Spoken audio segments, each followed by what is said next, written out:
જો તમે પણ ઠંડા પીણા પીવાના શોખીન હોય તો ચેતી જજો।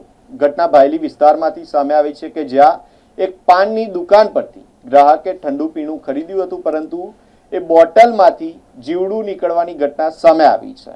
આ સમગ્ર ઘટના બાદ ગ્રાહકે મીડિયાનો સહારો લીધો છે અને આ મામલો ચર્ચામાં આવ્યો છે।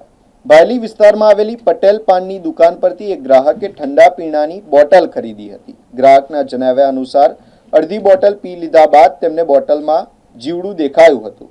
ગ્રાહકે આ અંગે દુકાનદારને જાણ કરતા દુકાનદારે જણાવ્યું હતું કે માલ કંપની તરફથી આવે છે અને તેમાં તેમનો કોઈ વાંક નથી। જો કે ગ્રાહકનો આક્ષેપ છે કે ત્યારબાદ તેમને સંબંધિત એજન્સીઓનો પણ સંપર્ક કર્યો, પરંતુ ત્યાંથી પણ તેમને સંતોષકારક પ્રતિસાદ મળ્યો ન હતો। આ ઘટનાને લઈને ગ્રાહકે ખાદ્ય સુરક્ષા અને ગુણવત્તા અંગે પણ પ્રશ્નો ઉઠાવ્યા છે। હાલ આક્ષેપોને લઈને સ્થાનિક સ્તરે ચર્ચા ચાલી રહી છે। દુકાન હતી અને એમાંથી પોણા ભાગની પી લીધી, આ ભાગની રહી તો ખબર પડી કે અંદરથી કીડા છે। હવે પી લીધા પછી આ ખબર પડી અને આઈસ્ક્રીમના કપમાં એ સોડા કાઢીને તો અંદરથી કીડા નીકળ્યા। એ બતાવ્યું દુકાનવાળાને, પણ એમને કંઈક જવાબ ના આપ્યો। ડિસ્ટ્રીબ્યુટરની તઈ લઈ ગયા, ત્યાંથી એમને એવું કીધું કે સોડાની બોટલી અહીં મૂકી દો, કોઈ બોટલ હું સાહેબને બતાવીશ। હવે સાહેબ એમના બહાર ગયા હતા તો હું તો બોટલ પાછો લઈ આવ્યો અને સીધું પ્રેસમાં સ્પાર્ક ન્યૂઝમાં હું ફોન કર્યો। ત્યાંથી તમે આવ્યા અને પણ આ કેટલી ગંભીર બેદરકારી છે કે આવી રીતે કોઈનો જીવ સાથે છેડા થઈ રહ્યા છે।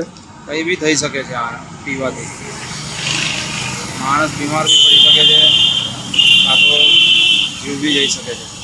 શું કહેશો નગરજનોને કે આવું જો કોલ્ડ ડ્રિંક હોય છે જોઈને પીવું પડે,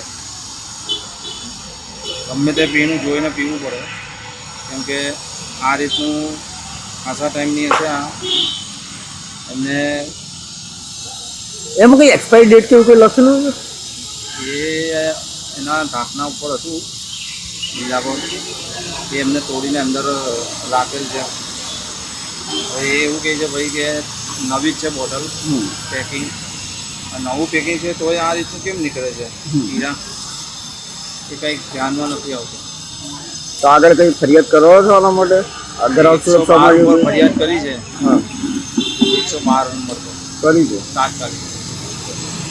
હવે એ ત્યાંથી એવું કીધું કે તમને પોલીસ ચોકીએ જવું હોય તો જાઓ।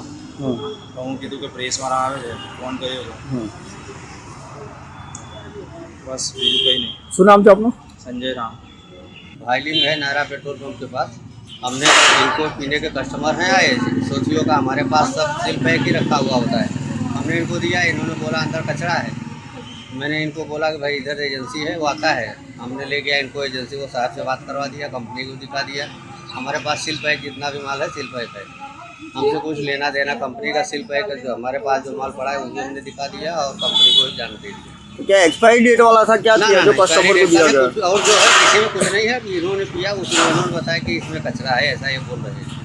लेकिन हमने कंपनी को दिखा दिया, जो कचरा है वो जाने, कंपनी को मैंने दिखा दिया, हमसे क्या लेना देना। पर सर लिया तो आपके पास से ही था ना सामान? हाँ लिया था, लेकिन हम कंपनी का पूरा सील पैक इनको दिया था हमने। अच्छा, तो अब क्या आगे क्या रजूआत करोगे अधिकारियों को? हमने कंपनी को रजूआत कर दिया है, साहब को आगे बोल दिया हूँ कि ऐसा ऐसा आपकी कंपनी में माल निकला है, कस्टमर कह रहा है, मैं नहीं कह रहा हूँ।